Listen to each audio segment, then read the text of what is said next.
Welcome to the morning after final regular season review and playoff preview. We are here. We'll go over the stuff here that happened and kind of go over the playoff features coming right up. So first of all, the week that was, we had the Horn Dogs take down the Sasquatches to get the division championship, 81.5 to 75.5. James Conner almost came through one more touchdown, and I would have won the division and gotten the bye.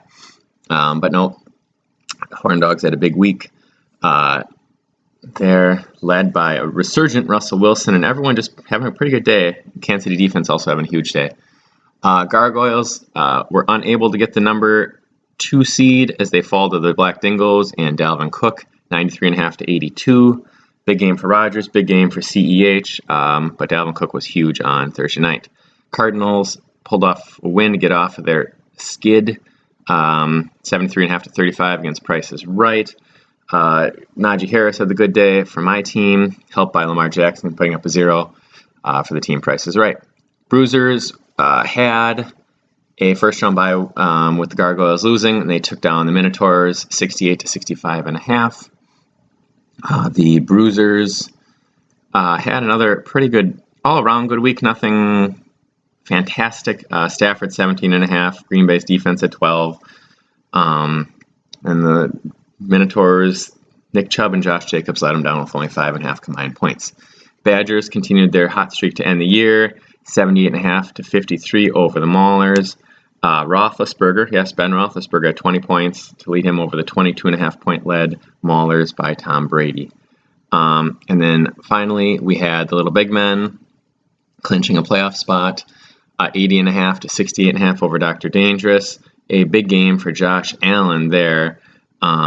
Mainly carried him with 27 points. Alan Lazard also had 10 on the Dallas defense at 16.5 there to take down Dr. Dangerous.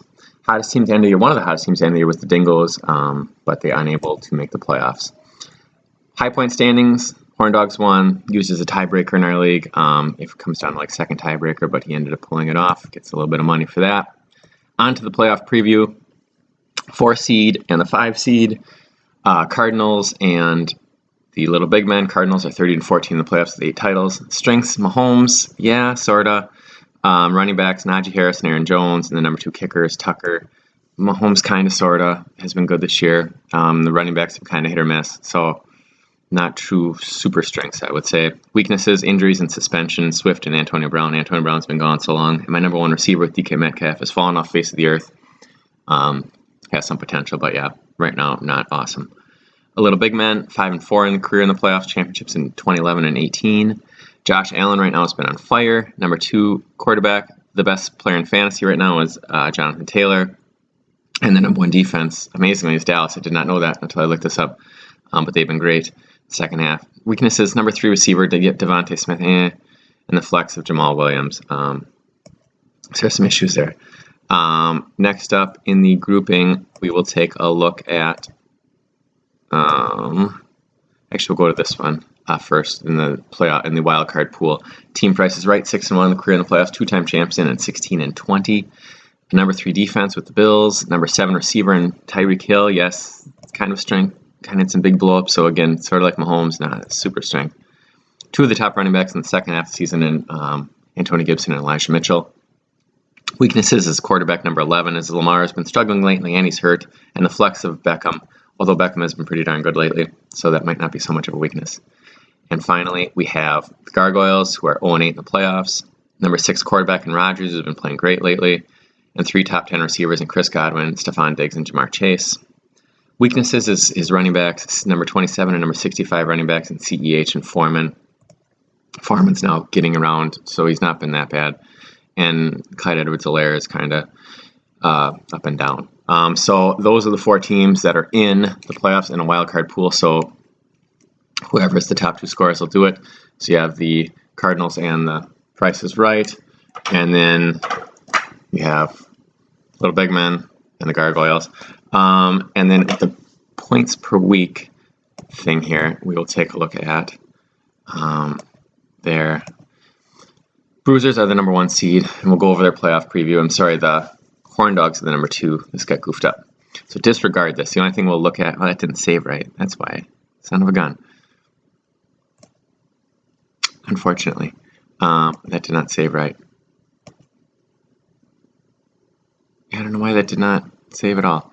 I apologize for that. So in terms of that stuff, the Horn Dogs and the Bruisers will worry about the points per week after this to see who has the bottom level next week. But right now, the Gargoyles will have 8.9 points per week to start the week because they were 8.9 is better than Team Price is Right. I had 2.2 points, and then the Little Big Men were 1.9 points added as home field advantage for the playoffs. So we will see whoever, like I said, the top two teams will advance to play in a 2-week pod against the Bruisers and the Horn Dogs. Finally, that playoff preview we will also look at here. Horn Dogs 8-9 in the playoffs. They were champs in 2007 and 2014. Ironically, every 7 years, and it is 2021, so maybe it's looking up for the Horn Dogs. Strengths, he has the number 2 and number 7. Boy, it's not saved well for me today. Running backs in Eckler and Cordell Patterson. Number 2 receiver in Devo. And number 4 defense in the Indianapolis defense. Weakness is the number 22 quarterback in Russell Wilson, who has been playing a little better lately. The number 1 seed is the Bruisers, 6 and 7, 1 and 2 in the Super Bowl championship in 2015. Number 5 quarterback in Matthew Stafford. Number 3 running back in Joe Mixon, who's been playing great lately. And number 6 kicker and number 5 defense in Green Bay and Matthew Gay, respectively. Weaknesses, running back 2 in flex. Zeke right now is struggling mightily, and Darrell Henderson kind of banged up. And then number 3 receiver in Kyle Pitts. So yeah, that's how that stood. Going to look at the prize money so far. Most points in the year, the Gargoyles have the most points, and they'll earn $150. Second place in points is the Horn Dogs, and they'll earn $50. Most high point wins ended up being also, like I said earlier, the Horn Dogs, so they get an extra 10.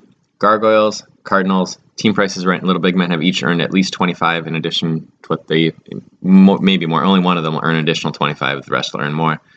For the playoffs, the Horn Dogs and Bruisers have each won at least 75. And this playoff picture thing that did not save like I wanted it to, ironically, or it was really tight actually for that last playoff spot. The 6th seed went to the team with the most points now in the playoffs, and that went to the Team Price is Right, who had 929. The Morton's Minotaurs had 920.5, so he was 9 points away because he had less high point wins than Team Price is Right. And actually the Badgers, with their late season surge, were only 9 points behind. And if they would have had tied Team Price is Right, they would have made the playoffs because more high point wins on the year. Very disappointed in that, not saving properly. That's very unacceptable. So that's not great. Remember those not in the playoffs, it's a consolation round. Those are the consolation winners over the years in the OK Bowl. Last year, In Rodgers We Trust won it. Previously, the Horn Dogs, Gargoyles, Bruisers, Badgers have won a few. Gargoyles, so that's that. And the Jim Shavina Memorial Consolation Belt will come your way. And finally, games this week, like seeds 3 through 6 will meet there. And this is I think the most time. Granted, it's 14 weeks as opposed to 13 like last year, but still 20. I think everyone at 10 teams won a high point one this year, so it's really a lot of parity this year. It'll be kind of crazy. See who wins. Really no true favorite, I would say. Everybody's pretty bunched together, especially without some injuries. So that's that. Be back next week. We'll go over the all fantasy team next week, and then take a look at the next week and set the points per week and stuff up like that. So not too complicated. It looked more complicated when I explained it, but hopefully it's not. So we have that. Best of luck to everyone not in a 3 through 6 seed, because I hope you all suck this week and I beat you. Someone else can have an okay week. One of you can do okay. Okay, thanks. And I'll get the play out here of our final song. And then we are out. So again, tune in next week to the show. Thank you.